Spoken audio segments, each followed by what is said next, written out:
J'ai attendu quelques minutes, je vais réessayer de rafraîchir la page.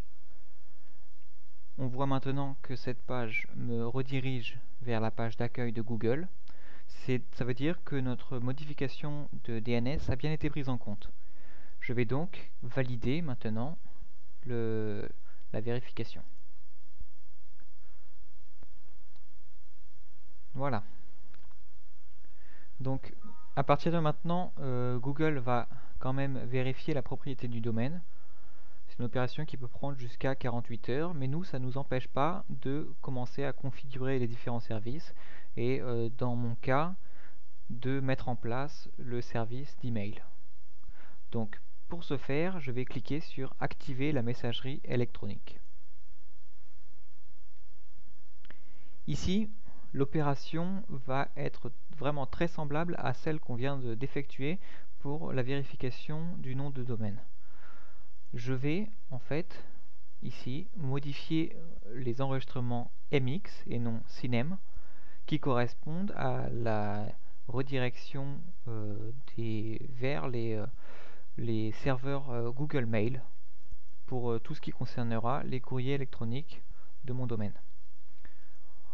Donc ici, au lieu d'utiliser les instructions de Google, je vais utiliser ce que me dit BookMyName. Donc je clique toujours sur personnaliser le contenu de vos DNS. J'écris le nom de mon domaine. Interface utilisateur averti. Donc ça c'est le premier enregistrement qu'on vient d'ajouter pour ce domaine. Et ici je vais simplement faire un copier-coller des informations fournies par BookMyName en bas de page. Copier,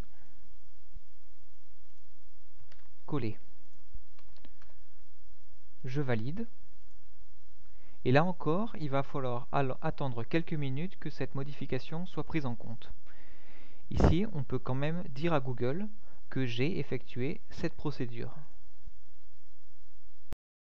En attendant que Google prenne en compte notre modification d'enregistrement MX pour notre domaine, nous allons commencer à créer nos comptes utilisateurs et dans mon cas, le compte Nicolas. Donc pour cela, je vais cliquer sur Organisation et utilisateurs dans le menu du haut de l'écran et je vais choisir le bouton Ajouter un nouvel utilisateur.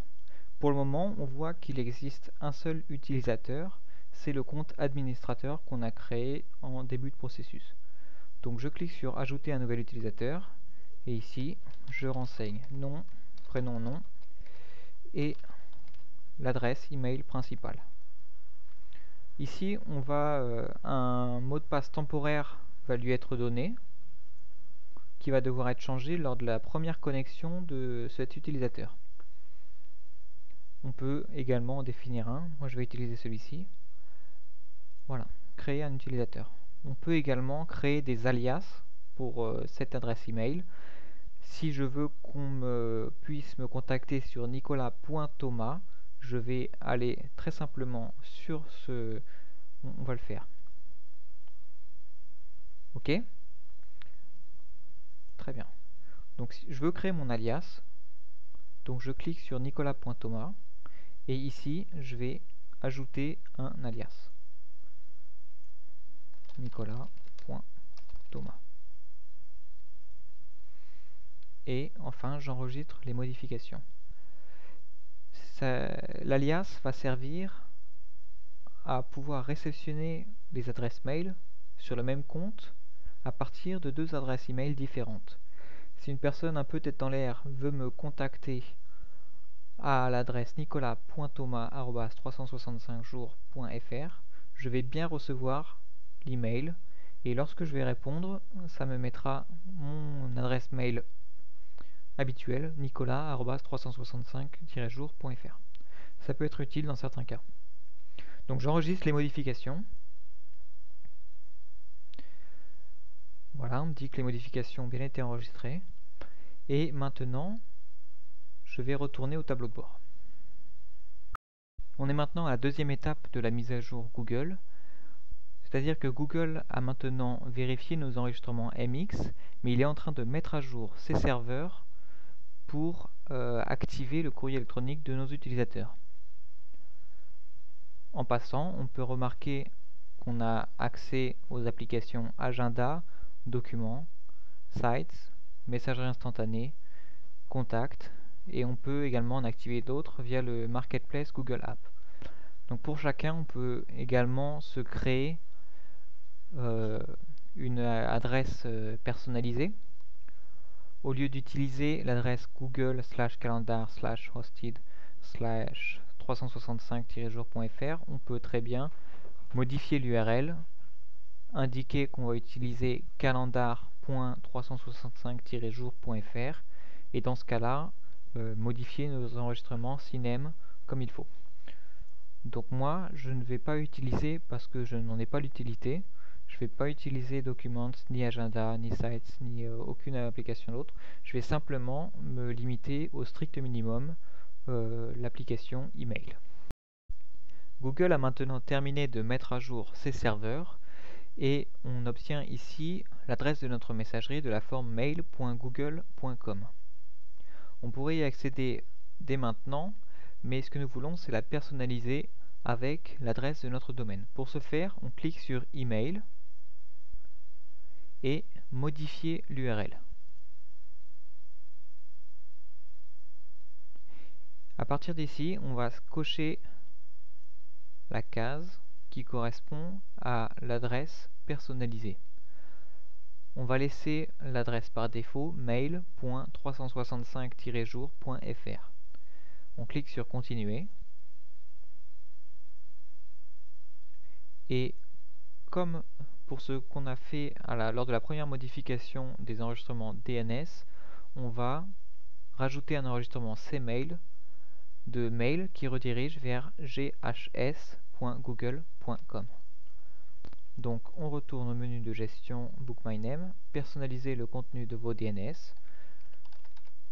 on renseigne le nom de notre domaine et ensuite ici on va rajouter l'enregistrement mail qui est de type cname et qui redirige vers ghs.google.com. Je valide et j'attends la prise en compte de la mise à jour.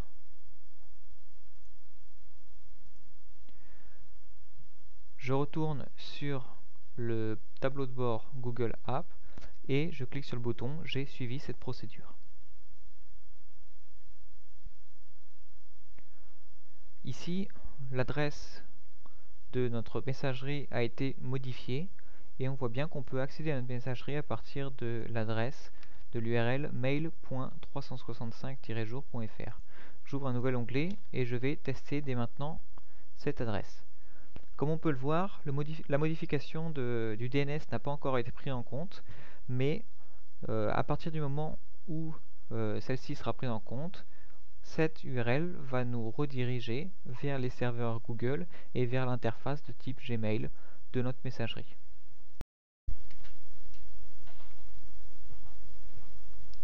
Je viens d'actualiser la page et maintenant on est redirigé vers mail.google.com/mail.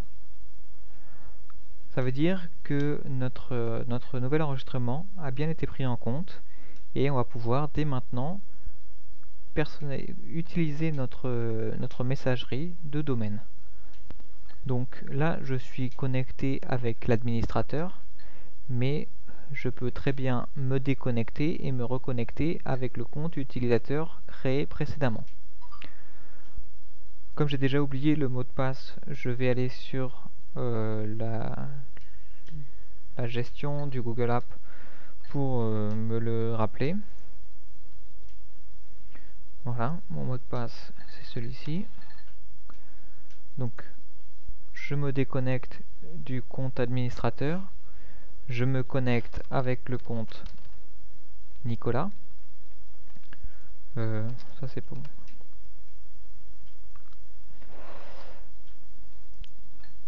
Donc je me connecte avec le compte Nicolas, le mot de passe qu'on m'a fourni.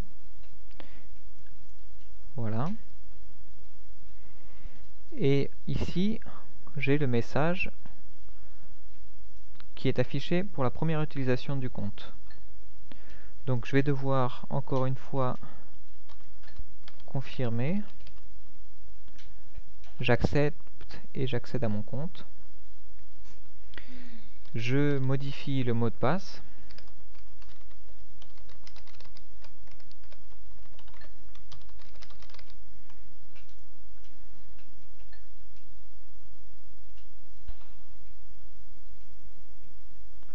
Et je peux commencer à utiliser ma nouvelle adresse email, à jouer sur les paramètres.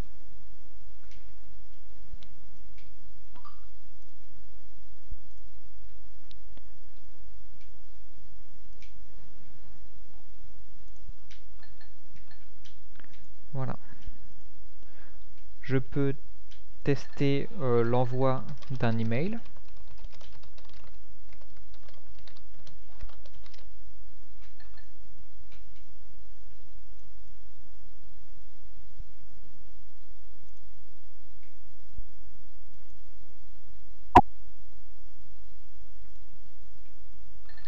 Mais également la réception en me répondant à partir d'une autre adresse email.